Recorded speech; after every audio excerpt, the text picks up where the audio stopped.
Hello students, उम्मीद ये है कि आपने हमारा पहला वीडियो देखा होगा। क्वाड्रिलेटरल्स की हम बात कर रहे हैं। चैप्टर 8 है हमारे पास, क्लास 9 एनसीईआरटी बुक फिलहाल हम डिस्कस कर रहे हैं। हमने आपसे कहा था कि हम एनसीईआरटी के सारे क्वेश्चंस करेंगे, एग्जाम्पलर करेंगे और कुछ स्कूल्स के जो हमारे पास वर्कशीट्स हैं, असाइनमेंट्स हैं, वो भी डिस्कस करेंगे। जो हाफ ईयरली एग्जाम्स में क्वेश्चन आ चुके हैं वो भी डिस्कस करेंगे, क्योंकि फुल आपका जब कंप्लीट सिलेबस आएगा फाइनल एग्जाम में तब भी वो क्वेश्चन पूछे जाएंगे, तो वो हम डिस्कस करेंगे। हमने लास्ट वीडियो में 3 एग्जाम्पल्स कर लिए थे, तो एक और एग्जाम्पल, बहुत अच्छा एग्जाम्पल्स हमारे पास है एनसीईआरटी का। Example 4, 2 parallel lines L and M are intersected by a transversal P. Show that the quadrilateral formed by the bisectors of interior angles is a rectangle. Question क्या है उसकी बात कर लेते हैं, क्या गिवन है उसकी बात कर लेते हैं, और जो प्रूव करना है कैसे करना है उसकी बात कर लेते हैं। तो हमारे पास क्या है, पहले क्वेश्चन गिवन क्या है, उससे हमें क्या क्या मिला है उसकी बात करते हैं। हमेशा ध्यान रखिएगा in geometry everything is given in the question itself. अगर आपने क्वेश्चन को इंटरप्रेट कर लिया कि ये कह क्या रहा है, इसमें क्या क्या मेरे पास है और जो मुझे प्रूव करना है उसमें क्या क्या यूज करना है, अगर आपने कर लिया तो ज्योमेट्री इज वेरी इजी। क्योंकि मैंने लास्ट क्लास में भी कहा था कि इसमें कोई कैलकुलेशन नहीं होती, कोई फॉर्मूला नहीं होता, नथिंग इज हियर। बहुत सिंपल है, छोटी छोटी सी थ्योरम है, छोटे छोटे से कॉन्सेप्ट्स हैं, वो आपको पता है, काम चल जाएगा। हमसे कह रहा है 2 parallel lines L and M। और दूसरा, मैं हमेशा कहता हूं जब भी स्टेटमेंट गिवन हो, पूरे स्टेटमेंट को एक साथ मत पढ़िए, वर्ड बाय वर्ड पढ़िए और उसको ट्रांसफॉर्म करते चले जाइए अपने सिंबल्स में। तो जैसे हमसे यहाँ कह रहा है बच्चे कि आपसे कह रहा है 2 parallel lines L and M, तो ये मेरे पास L है बच्चे, ये मेरे पास L है, and these 2 lines are parallel. Wonderful. तो हमारी जो कहानी है बेटे, ये खत्म हो गई। 2 parallel lines L and M खत्म, अब इसकी कोई हमें जरूरत नहीं है। आगे बढ़ते हैं। हमसे कह रहा है intersected by a transversal P, तो these 2 lines intersected by a another line P, तो ये मेरे पास ट्रांसवर्सल है। लेकिन बच्चे जैसे ही क्वेश्चन ये कहता है कि L is parallel to M, तो सिर्फ इस गिवन पार्ट से आपके पास क्या क्या आ गया, ये आपके दिमाग में आ जाना चाहिए। तो आपने क्वेश्चन चैप्टर जो है हमारे पास पढ़ा होगा लाइंस एंगल्स वाला, उसमें पैरेलल लाइंस आपने पढ़ी होंगी। हमारे पास जैसे ही लाइंस पैरेलल्स होती हैं तो दो चीजें हैं, if lines are parallel what we have, and lines parallel करने के लिए हमें क्या चाहिए। तो दोनों चीजें मैं बता देता हूं। अगर ये लाइंस पैरेलल हैं तो शायद आपने पढ़ा होगा कि सर ये वाले जो एंगल्स होते हैं, मैं इनको कहता हूं सेम पोजीशन एंगल्स, जिसकी पोजीशन सेम हो। पोजीशन सेम का मतलब भाई ये वाला एंगल इस ट्रांसवर्सल के राइट साइड है और हमारी जो पैरेलल लाइंस है उसके ऊपर है। तो अगर इसी कंडीशंस को मैं रखूं कि right side to the transversal and above the line given, वो कौन सा एंगल होगा सर, ये वाला होगा। This angle is also right side to the transversal and above the line given, तो these two angles are of the same position angles. These type of angles called corresponding angles, और शायद आपको याद हो corresponding angles are equal। इस question में हम corresponding angle use नहीं करेंगे, लेकिन हम क्या करेंगे वही बता दें। दूसरा एंगल अगर आपको कुछ याद हो कि सर हम इस एंगल की बात कर रहे थे, हम इस एंगल की बात कर रहे थे और हम इस एंगल की बात कर रहे थे, ये किस तरह के एंगल है सर, ये इंटीरियर एंगल्स हैं।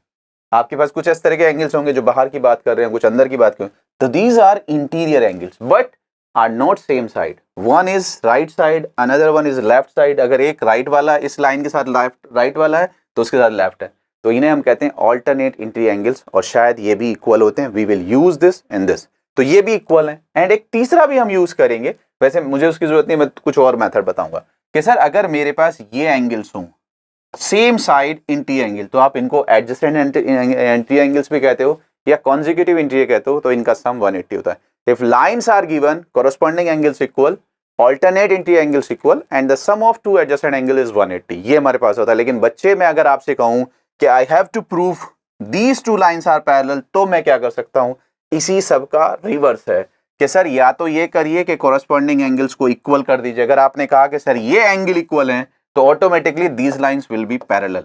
दो चीजें, lines parallel, angles equal, angle equal, lines parallel, तो ये चीजें। बस ये एंगल नहीं है सर, ये वाले एंगल्स नहीं कर सकते हम, तो ठीक है बच्चे आप ऐसा करिए, ये एंगल्स इक्वल कर दीजिए। If these 2 angles are equal then line will be parallel.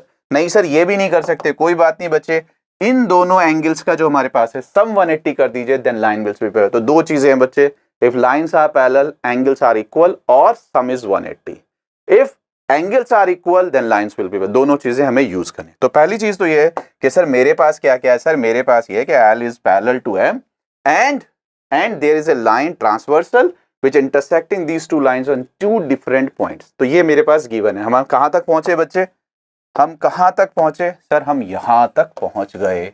Sir मेहरबानी करके एक चीज और सुन लीजिए बच्चा पार्टी, कि बेटे फर्स्ट टाइम अगर आप कोई क्वेश्चन कर रहे हैं, आपको 20 मिनट लगे, 40 मिनट लगे, 1 घंटा लगे, कोई मायने नहीं रखता। एक पर्टिकुलर क्वेश्चन को बेहतरीन तरीके से समझिए, क्योंकि अगर उसी तरह का क्वेश्चन दूसरा आ रहा है तो आप आराम से कर सकते हो, पहली चीज। दूसरी चीज ये, उस पर इतनी अच्छी अंडरस्टैंडिंग बनानी है कि आप आंख बंद करके भी, जैसे कहते हैं ना कि आंख बंद करके क्वेश्चन कर सकता हूं, तो एग्जाम्स का कितना भी स्ट्रेस हो, कितना भी प्रेशर हो, बट अगर मुझे आता है, मैंने उसकी बेहतरीन प्रैक्टिस कर रखी है, तो मैं फटला फ्लो में उसका लिखता चल जाऊं। तो ध्यान रखिएगा, पहला आपको क्या करना है, क्वेश्चन को समझना सीखना है। Most of the time students क्या कहते हैं, मुझे क्वेश्चन समझ में नहीं आ रहा, सर ये बताइए व्हाट इज द क्वेश्चन। तो फर्स्ट पार्ट क्या है कि क्वेश्चन को समझना सीखिए। क्वेश्चन क्या है, क्या चाह रहा है, क्या प्रूफ करना है। बहुत सारे बच्चे ऐसे ही कहते हैं, सर क्वेश्चन समझ में नहीं आया, क्या कह रहा है ये। पहला तो फर्स्ट इंटरप्रेट द क्वेश्चंस, बेहतरीन तरीके से समझिए। दूसरा, उसको सॉल्व करना सीखिए। शुरू में ही स्पीड मत लेके आइए कि बस एकदम से 5 मिनट में सॉल्व हो जाए, 2 लाइन में सॉल्व, नो नीड। टाइम दीजिए क्वेश्चन को, खूब डिटेल्स में लिखिए, एक एक पॉइंट्स पे डिटेल में जाइए। और सबसे अच्छा अगर मेथड है तो बेटे आपस में सेम क्लास के स्टूडेंट्स के साथ डिस्कस कि मैंने ऐसा क्यों करा, दूसरा उसे बताया हम ऐसा कर रहे हैं। क्योंकि टीचर्स के पास जाओगे आप ज्यादा क्वेश्चंस नहीं पूछ सकते हो। मेरी कोशिश रहेगी इस ऑनलाइन सेशन में कि मैं आपको डिटेल्स में बता सकूं, लेकिन आप जब भी पढ़ो तो ग्रुप्स में बैठ के पढ़ो, या कम से कम खुद पे दिमाग पे जोर डालो कि ऐसा क्यों हो रहा है, उसका रीजन ढूंढा करो। व्हाट तो सबको पता है, वाई और हाउ ढूंढना है बस हर क्वेश्चन में, चाहे आप कोई सा भी सब्जेक्ट ले लें। ऑल चलिए, तो हमसे क्या कह रहा था सर, हमारे पास एक ट्रांसवर्सल भी आ गया, ठीक है। शो दैट, अब यहां से आता है कि क्या कहना चाहे, show that quadrilateral formed by the bisectors of interior angles is a rectangle. Wonderful question, बहुत इंपॉर्टेंट क्वेश्चन। तो हमसे कह रहा है कि सर अगर हमारे पास ये जो इंटीरियर एंगल्स हैं, show that quadrilateral formed by the, तो यहां से कौन सा क्वाड्रिलेटर फॉर्म हो रहा है भाई, by the bisectors of interior angles. जो मेरे पास इंटीरियर एंगल्स हैं सर, इंटीरियर एंगल्स मेरे पास 4 हैं, दीज 4 एंगल्स आर हियर, ये मेरे पास हैं। आपसे कह रहा है कि अगर इसके बाइसेक्टर्स हम ले लें तो वो जो क्वाड्रिलेटर फॉर्म करेंगे, 1 बाय 1 बात करते हैं। सर ये हमारे पास है, तो सर इसका बाइसेक्टर ये है। सर ये एंगल है, तो सर इसका बाइसेक्टर ये है। अब बाइसेक्टर का क्या मतलब है सर, बाइसेक्टर का मतलब ये है कि अगर ये एंगल बच्चे मेरे पास 60 डिग्री था, 60 डिग्री है, तो ये जो इसने जो किया है वो इसको हाफ कर दिया है। ये भी मेरे पास 30 होगा और ये भी मेरे पास 30, डिवाइडेड इन 2 इक्वल पार्ट्स। ये हमारे पास इसको बाइसेक्टर, एक इंटरसेक्टर होता है कि सिर्फ इंटरसेक्ट कर रहा है, नहीं बाइसेक्ट कर रहा है। तो हमारे पास क्या है कि ये सर हमारे पास बाइसेक्टर्स हैं जो सारे इंटीरियर एंगल्स को हाफ हाफ कर दे रहे हैं। तो इन 2 का बाइसेक्टर हमने ले लिया, और सर ये भी हमारे पास है, तो इसका बाइसेक्टर बच्चे हमने ये ले लिया, ये बाइसेक्टर ले लिया बेटे, और यहां से भी हम बाइसेक्टर ले रहे हैं, तो ये। तो दीज आर 4 बाइसेक्टर्स। आपसे कह रहा है कि सर ये अगर मैं ए ले लूं, ये मैं बी ले लूं, ये सी लूं और ये डी लूं, तो quadrilateral formed by the angle bisectors of interior angles is a rectangle. तो और क्या मिल गया अब इससे, sir L and M parallel है।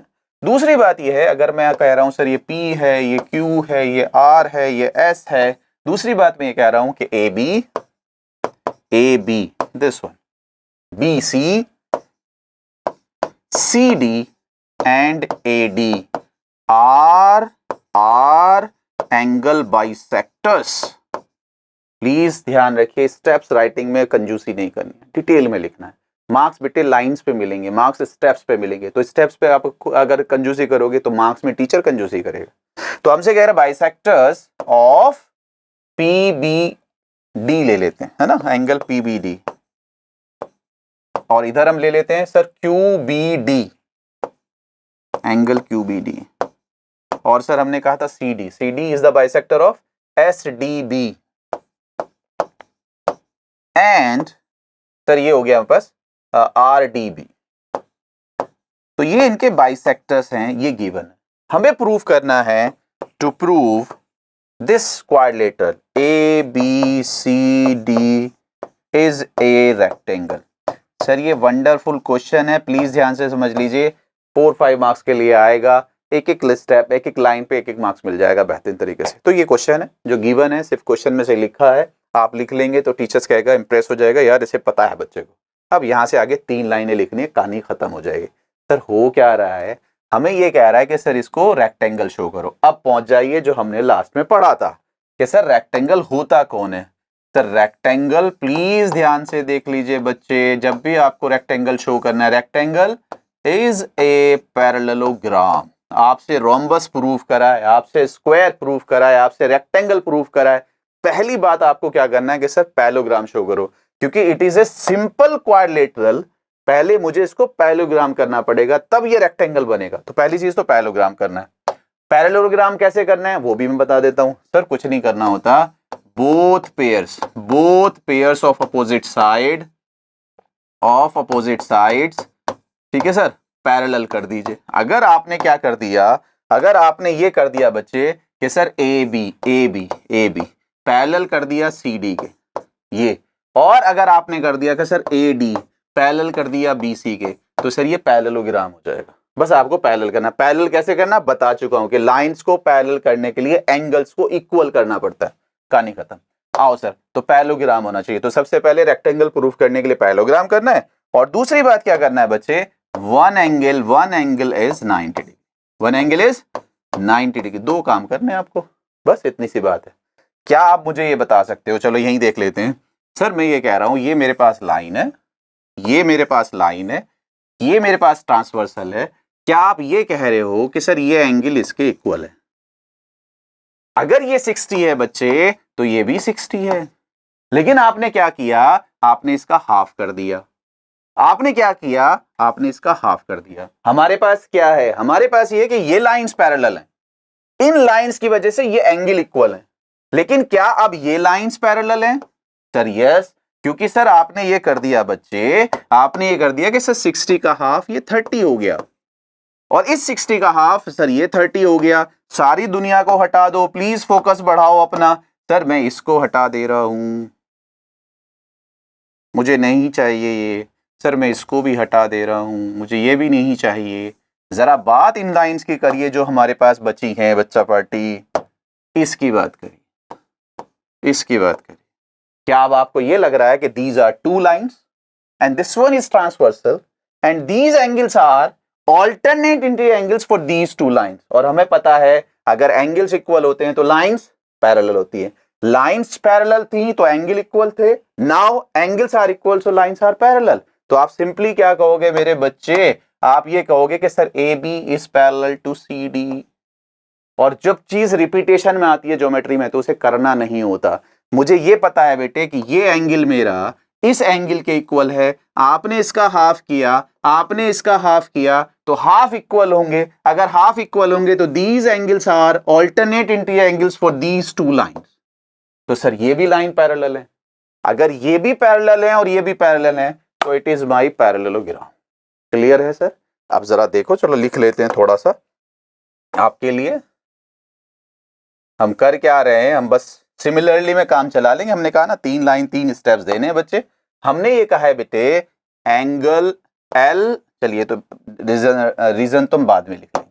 हमने ये कहा है angle P B D is equals to this angle equals to this S D B, because L parallel to M. Alternate interior angle, please reason बहुत अच्छे से लिखा करो, टीचर इंप्रेस होना चाहिए। यार बच्चे को तो सब पता है, कहीं गलती भी कर रहे होगा ना उस पर भी भूल जाएगी। नहीं बढ़िया लिख रहा है। हाफ कर दो बेटे, जो उसने कहा था कि सर इसका ये बाइसेक्टर, इसका ये बाइसेक्टर, हाफ कर दो बच्चे। हाफ पीबीडी, जो वो कह रहा है वो कर दो, जो माँ बाप कहते हैं वो कर दो, कामयाब हो जाओगे। जो क्वेश्चन कह रहा है वो कर दो, क्वेश्चन सॉल्व हो जाएगा। हाफ पीबीडी, पीबीडी का हाफ बच्चे इसका नाम रख दो कि सर इसका नाम जो है ना रख देते हैं, सर इसको कह देते हैं 1, इसको कह देते हैं 1 और इसको कह देते हैं 2। फिगर थोड़ा बड़ी बनाएगा, डिटेल में बनाएगा, दिखना चाहिए। तो एंगल 1 इक्वल्स टू 2। आपने पीबीडी का हाफ 1 क्यों कहा और एसडीबी का हाफ क्यों कहा? Because A B and D C are angle bisectors given है बच्चे, इसलिए हम उसके हाफ को ये कह सकते हैं।